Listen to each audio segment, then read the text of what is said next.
Hello සුබාලුත් අවුරුද්දක් හැමෝටම. ඉතින් මේ තමයි මං මුලින්ම කෑම වර්ග හදන්න try කරපු පළවෙනි අවුරුද්ද.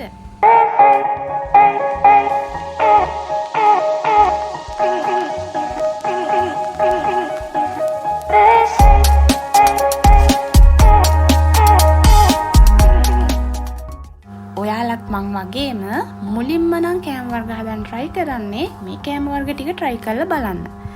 ඉතින් මං මුලින්ම හදන්නේ කේක් එකක්. මේ කේක් එකේ විශේෂත්වය තමයි මම මේක ලිපේ තමයි හදන්නේ.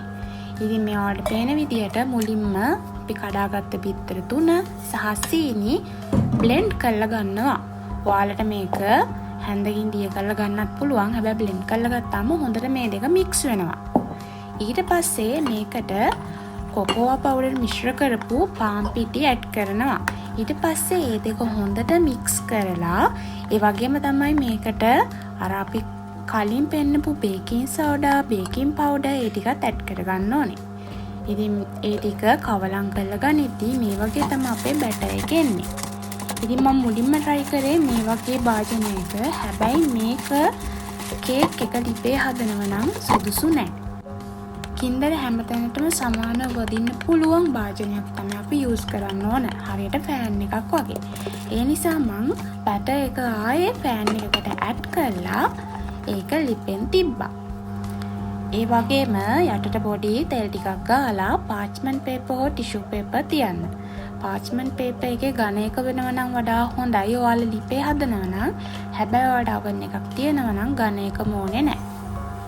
ඉතින් ලිපේ තියලා විනාඩි 6ක් 10ක් අතර වගේ වෙද්දී ඔයාලට පුළුවන් මේක හරි ලස්සනට ගානට හැදිලා තියෙනවා බලන්න. ඉතින් ඊට වැඩිය තියන්න එපා මොකද පිච්චෙන්න පුළුවන්.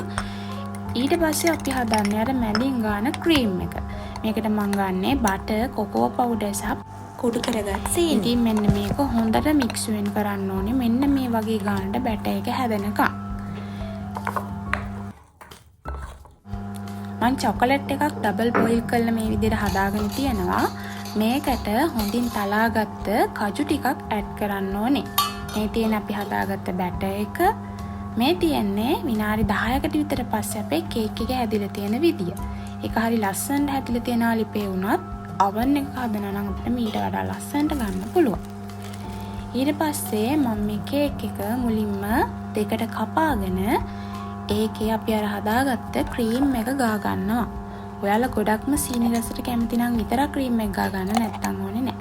ඊට පස්සේ මම අර ඩබල් බොයිල් කරලා හදාගත්ත චොකලට් එක සහ මික්ස් කරපු කජු ටික උඩින් දාගෙන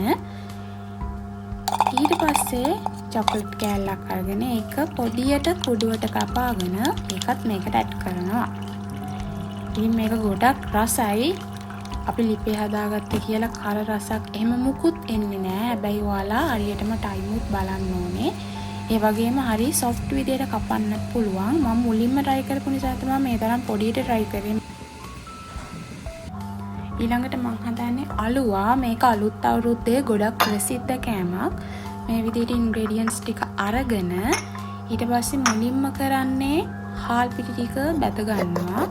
මම මේ හාල් වතුරේ දාලා තියලා ඒ ටික කොටාගෙන ඇවිල්ලා තමයි හාල් පිටි හදාගෙන තියෙන්නේ. මම හිතන්නේ කඩවලක් තියනවා.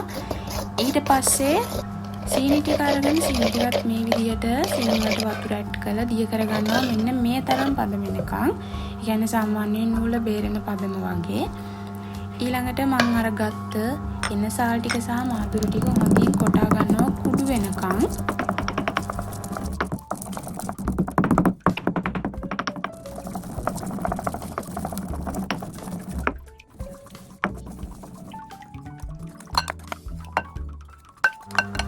ඊට පස්සේ අර බැදගත්ත පාන් පිටි ටිකට අර අපි කොටාගත්ත මහදුරු සයන්නසා ටික ඇඩ් කරගන්නවා. ඒ වගේම අර බැදගත්ත පාන් පිටි ටිකක් වෙන් කරගෙන අපි අලුව එක දාන පොඩි ට්‍රේ එකකට මේ විදිහට හලා ගන්න ඕනේ. ඊට පස්සේ අපේ සීනියකට පොඩි කජු ටිකක් කොටලා අරගෙන අර පිටි ටික ටික ඇඩ් කර මේ විදිහට කවලම් කරන්න ඕනේ. පොඩ ඇඩ් කරගන්න.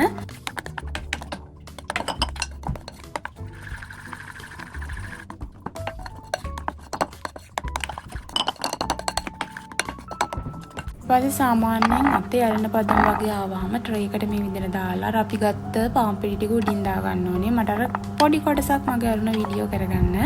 ඊට පස්සේ අපිට මේ විදිහට ලස්සනට කපා ගන්න පුළුවන්. මේකත් හරිම රසයි.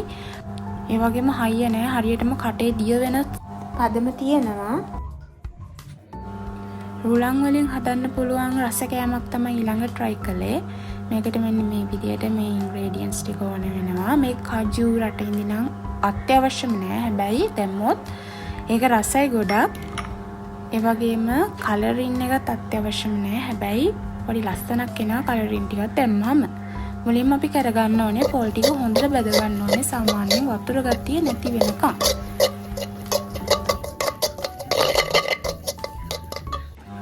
ඊට පස්සේ රුලම් පිටි ටික කොටස් දෙකකට බෙදා ගන්නවා. අපි අර කලරින් දාන ටික සහ කලරින් නැති ටික. ඊට පස්සේ මේ විදිහට කජු ටික කොටාගෙන අපි අර පොඩ්ඩක් වෙන් කරගත්තු රුලම් පිටි ටිකට කජු ටික ඇඩ් කරනවා. ඒ වගේම රට ඉඳි ටික ඇඩ් කරනවා, පොල් ටික ඇඩ් කරනවා සහ කලරින් ඇඩ් කරනවා. ඊළඟට මේ ටික හොඳින් අනා ගන්න ඕනේ.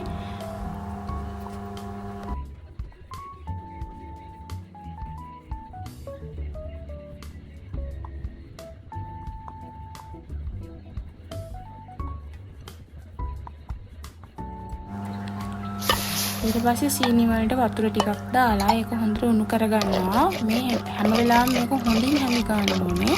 ඊට පස්සේ ඒකත් හරියට මම මෙන්න මේ වගේ පදම එනකම්ම හැඳි ගාගෙන මේ විදිහට පෙන් එක හදා ගන්නවා. ඊට පස්සේ රුලම් පිටි ටිකට මුලින්ම වෙන් කරගත්ත රුලම් පිටි ටිකට චුට්ට චුට්ට දාලා මේක හොඳට මික්ස් කරගන්නවා.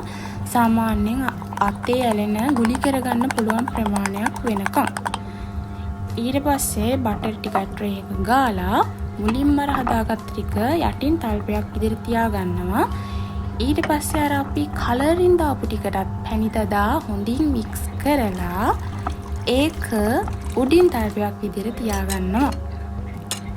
හැබැයි මේක මේ විදිහට තියාගෙන මම කපන්න තමයි අයිඩියා එකක් තිබ්බේ. ඒ කියන්නේ හරියට අර අපි අලුව කපා ගත්තා වගේ.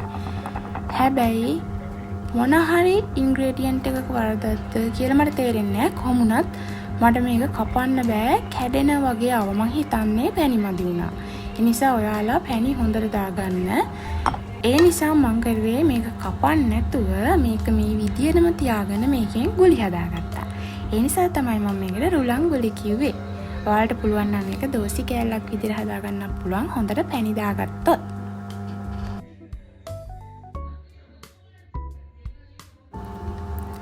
ඊළඟට මම try කළේ මුකුළු. මේක දකුණු පළාතේ නම් ගොඩක් ප්‍රසිද්ධ කෑමක්. හැබැයි මේකට එක එක නම් කියනවා. මම හිතන්නේ දකුණු පළාත කියන්නේ මුකුළු කියලා, අනිත් පළාත්වල වෙන නමක් කියන නැත්තේ.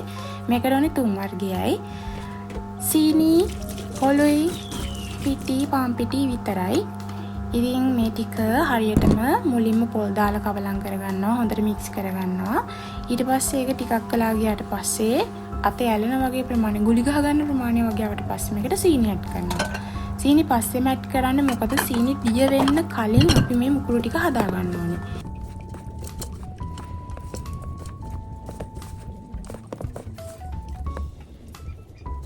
ගුලියක් හදාගන්න පුළුවන් තරම් මේක හොඳින් අනාගෙන ඊට පස්සේ අපි මුකුළු එක හදන්න පටන් ගන්නවා. මේ විදිහට 6 පැත්තකට කොන් ගන්නවා. ඉතින් මේ විදිහට මුකුළු ටික හදාගෙන මේක ගැඹුරු තෙලේ බැද ගන්න තමයි තියෙන්නේ.